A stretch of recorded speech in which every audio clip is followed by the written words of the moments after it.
Labas vakaras, esu Loreta ir esu dėkinga už pakvietimą Loretai, kad galėčiau skaityti knygą būtent Deimantų šlifuotojas. Ir šiandieną skaitysiu aš 4 skyrių.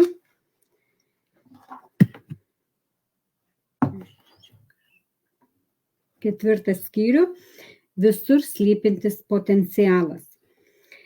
Taigi, dabar jau galime pereiti prie reikalo esmės. Prisipažinkite, norite būti geri versle, norite būti sėkmingi savo gyvenime, bet neapleidžia nuojauta, vis kuždant jo gyvenime nebūtų labai įdomus, jei neturėtų dvasinės pusės. Norėtųsi ir uždirbti milijoną, ir medituoti. Ir čia reikia suprasti, kad norint iš tikrųjų sėkmingai dirbti versle, jums labai pravers visos tos gilios dvasinio gyvenimo įžvalgos. Taigi, galite ne tik grožėtis pyragu, bet ir jį suvalgyti. Šiame skyriuje pakalbėsime apie visur slypintį potencialą, kurį budistai vadina tuštuma. Tačiau neišsigąskite tokio keisto pavadinimo ir nesistengkite jo suprasti per anksti. Šis žodis reiškia ne tai, ką išduoda jos skambesys. Kalbant paprastai, jame glūdi bet kokios sėkmės paslaptys. Pradėkime nuo stebėtino pokalbio tarp Budos ir jo mokinio Subhučio. Jaunesnysis vienuolis Subhutis su didelė pagarba ištarė nugalėtojui šiuos žodžius. O nugalėtojau, kaip vadinasi šis mokymas? Ką mes turime apie jį galvoti? Nugalėtojas jam atsakė tardamas. O Subhuti, tai yra mokymas apie tobulą išmintį. Ir būtent taip tu turi apie jį galvoti. Kodėl taip yra? Todėl, o Subhuti, kad ta tobula išmintis, kurios moko Tadhagata, yra ta pati tobula išmintis, kuri niekada negalėjo egzistuoti. Iš tikrųjų, dėl to ją galime vadinti tobula išmintimi. Sakyk man, Subhuti, ką manai? Ar apskritai egzistuoja koks nors mokymas, kurį kada nors davė Tadhagata? O Subhutis pagarbiai atsakė, nėra. O nugalėtojau nėra nei vieno. Niekada negalėjo būti jokio mokymo, kurį galėtų duoti Tadhagata. Tokiais žodžiais Deimantų šlifuotojas tarsi išplukdo mus į nelogiškų beprasmybių pasaulį, kurio budizmas deja garsėja mūsų kultūroje. Tačiau jis visai netoks. Pažiūrėkime, kas ir kodėl čia sakoma, ir pabandykime išsiaiškinti, kaip tai galima pritaikyti prie mūsų verslo gyvenime. Nes pritaikyti tikrai yra ką. Šiuose žodžiuose slypi tikrosios sėkmingo gyvenimo paslaptys. Atrodo, kad pokalbio esmė tokia. Subhutis. Kaip pavadinsime šią knygą? Pavadinkite ją tobula išmintimi. Subhutis. Kaip turėtume priimti šią knygą? Buda. Priimkite ją kaip tobulą išmintį. Jei tau įdomu, kodėl? Tai todėl, kad tobula išmintis, apie kurią rašau, yra tobula išmintis, kuri vis tiek niekada negalėjo egzistuoti.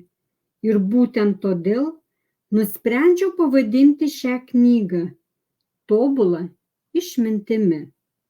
Beje, Subhuti, negi tu manei, kad knyga yra knyga? Subhutis. Žinoma, ne. Mes žinome, kad tu niekada nerašai knygų. Esminė idėja ir raktas į visur slypinti potencialą yra teiginys, kad knygą galima vadinti knyga, o apie knygą galima galvoti kaip apie knygą, nes ji niekada negalėjo būti knyga. Šis teiginys turi labai specifinę ir labai konkrečią prasmę. Tai nėra kažkokia nesąmonė, o jame yra viskas, ką reikia žinoti, kad jums sektųsi tiek asmeninėme gyvenime, tiek versle. Šiai paslėpto potencialo idėjai iliustruoti paimkime labai dažną pavyzdį iš verslo gyvenimo. Jis susijęs su nekilnojamuoju turtu. Kai pradėjome dirbti Andin, nuomojamės 1 ar 2 kabinetus didesnėms juvelyrinės bendrovės patalpose, netoli Empire State dangoraižio. Savininkai Oferas ir AI sėdėjo nedideliame kambaryje. Šalia tiek didesnės darbo vietų erdvės, kurioje prie platesnio stalo sėdėjo Udis, deimantų meistras, Aleksas, juvelyrinių dirbinių dizaineris, Šerlei, moteris prie kompiuterio ir aš. Deimantai buvo rūšiuojami ant stalo krašto, o kitame jo kampe į kompiuterį buvo įvedamos sąskaitos. Tuo tarpu trečiame kampe aš sėdėjau prie telefono, bandydama sužinoti didžiųjų miesto juvelyrinių dirbinių įmonių sekretorių vardus ir pavardes, kad galėtume tiesiai kreiptis į asmenį, priimantį sprendimus. Visą prekių liniją sudarė apie 15 žiedų, nufotografuotų ir įspausdintų viename popieriaus lape, kurį Oferas ir AI rodydavo žmonėms važinėdami po miestą. Dirbti pas juos buvo smagu, nes jie visiškai nieko nežinojo apie verslą. Amerikoje todėl paradoksaliai buvo daug kūrybiškesni, nes nežinojo, kas niekada neveiks, o veikia, arba ko šiukštu negalima daryti. Pavyzdžiui, ateiti į susitikimą su vienu didžiausiu pasaulyje universalinių parduotuvių tinklo vadovams vilkint Dalako Cowboys futbolo marškinėlius. Dažnai Oferas užduodavo mums tiesiog beprotiškų klausimų apie Ameriką. Pavyzdžiui, kalendoriuje parašyta, kad rytoj yra švilpiko diena. Ar tai nacionalinė šventė? Ar jūs turėtumėte gauti laisvų dienų? Ar mes turime jums už ją sumokėti? Ir kartais taip, nes jam pasakydavome, kad tai labai svarbi šventė Amerikoje. Kita vertus, jie negalėdavo suprasti, kodėl žmonės dirba iki 23 valandos, o mes dažniausiai ir dirbdavome iki tos valandos, o kartais ir dar ilgiau. Į vienuolyną važiuodavau beveik 2 valandas į abi puses, todėl namo grįždavau apie 1 valandą nakties, tačiau vis tiek keldavausi 6 ir vėl važiuodavau į miestą. Deimantai ir juvelyriniai dirbiniai atkeliaudavo iš dirbtuvių Izraelyje, tiesiai pas klientą. Klientai turbūt manė, kad turime savo gamybos įmonę, bet dažnai tekdavo bėgti į kurjerių tarnybos Brinks Amoret biurą 5 aveniu ir 47 gatvės sankryžoje, nuplėšti visas etiketės nuo dėžutės, ką tik atvežtos iš Tel Avivo, užklijuoti mūsų etiketę su kliento vardu ir nunešti ją į tos pačios tarnybos siuntinių priėmimo skyrių kitame aukšte. Prisimenu vieną siaubingą atvejį, kai turėjau atidaryti tokią dėžutę, nes gaminiai joje buvo skirtas skirtingiems klientams. Jos viduje radau įspūdingą krūvą žiedų su deimantais, pagamintų iš vadinamojo vario aukso. Su šiuo siuntiniu grįžau į 30-ųjų gatvių rajoną ir atėjo eilė visai serijai piktų skambučių į artimuosius rytus. Problema ta, kad 14 karatų auksas gali būti gaminamas labai įvairiai. Pagal aukso karatų sistemą, priešingai nei pagal deimantų karatų sistemą, grynas auksas yra 24 karatų. Jis yra per minkštas, kad jį būtų galima naudoti juvelyriniuose dirbiniuose, o įprastai mūvint 24 karatų žiedas tiesiog nusitrintų ir subyrėtų. Todėl įmaišoma kitų metalų, dėl kurių auksas tampa kietesnis. Jei ketvirtadalį mišinio sudaro kiti metalai, žiedas tampa 18 karatų ir taip toliau. Šioje šalyje legalūs 18, 14 ir 10 karatų gaminiai.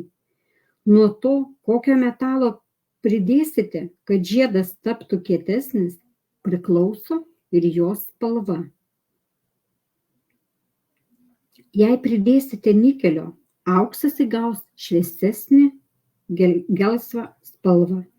Jei vario, spalva bus kaitriai raudona. Būna įvairių kombinacijų ir įvairių atspalvių. Amerikiečiams labiau patinka vidutiniai, šviesesni geltos spalvos atspalviai.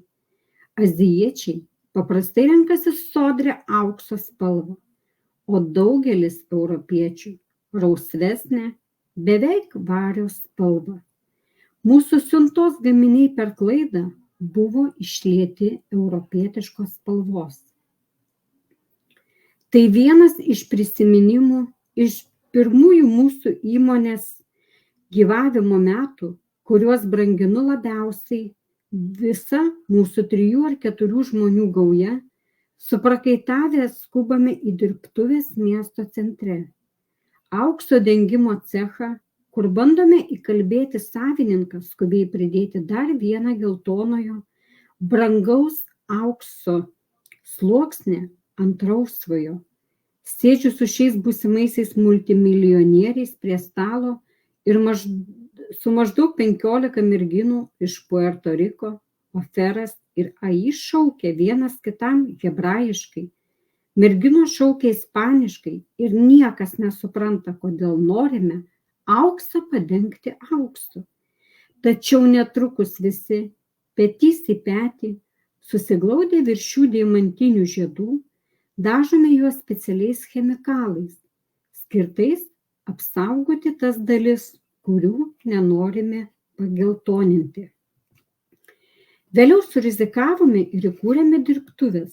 Ši patalpa buvo beveik tokia pati. Kambarys Manhatane su masyviomis iš betoninių grindų kyšančių geležinių strypų sienomis ir mūsų pirmąja tikra saugykla. Prisiminimai iš čia taip pat malonūs. Palikdami senąją patalpą, išardėme kiliminę dangą ir šliaužiojame keturiomis, ieškodami mažų deimantų gabaliukų, numestų per kelis paskutinius darbo mėnesius. Jų buvo keli šimtai. Kartą vieną darbuotoją netyčia užsidarė naujoje saugykloje visai nakčiai, o jos vyras stebėjosi, kaip ilgai mes dirbame. Karštą Niujorko vasarą prakaituodavau, apsirengęs vienintelį savo kostiumą, jis buvo vilnonis, nes mano lama primygtinai reikalavo, kad visuomet atrodyčiau taip, kaip turiu atrodyti. Tad turėjau jį dėvėti kasdien, niekuomet nenusivilkti švarko ir neatlaisvinti kaklaraiščio. Tęsinį skaitysiu aš pirmadienį. Ačiū, kas klausė ir atsisveikinu iki pirmadienio.